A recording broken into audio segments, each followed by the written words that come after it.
Theta minus 1 plus root three into tan theta plus root three equal to 0 হলে থিটার মানটা বের করব। আমরা প্রথমে লিখবো এখানে বা, তারপরে লিখবো ট্যান স্কোয়ার থিটা। এই ট্যান থিটা দ্বারা ভিতরে আমরা গুণ করে দেবো। আমরা লিখতে পারি এখানে হলো minus tan theta minus root three tan theta plus আমরা এখানে লিখতে পারি হলো রুট থ্রি ইকুয়াল টু 0।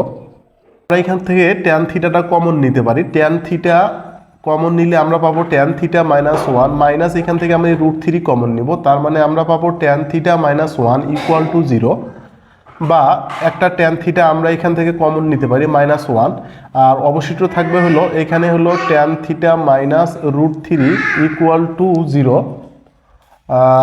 আমরা দুটার ভিতরে একটা লিখতে পারি হয় অথবা করে। আমরা লিখতে পারি হয় tan theta minus 1 equal to 0, অথবা আমরা এখানে লিখতে পারি tan theta minus root three equal to 0, বা আমরা এখানে লিখতে পারি হলো ট্যান থিটা -1 পাশে পার হয়ে গেলে +1, বা আমরা এখানে লিখতে পারি tan theta equal to tan 45 degree.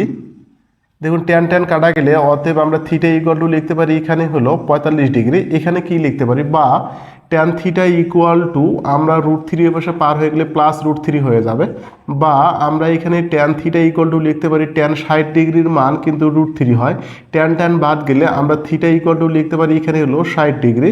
সুতরাং আমরা এখানে অ্যান্সার লিখতে পারি theta equal to 45 degree, 60 degree হবে আমাদের এই প্রশ্নটার অ্যান্সার।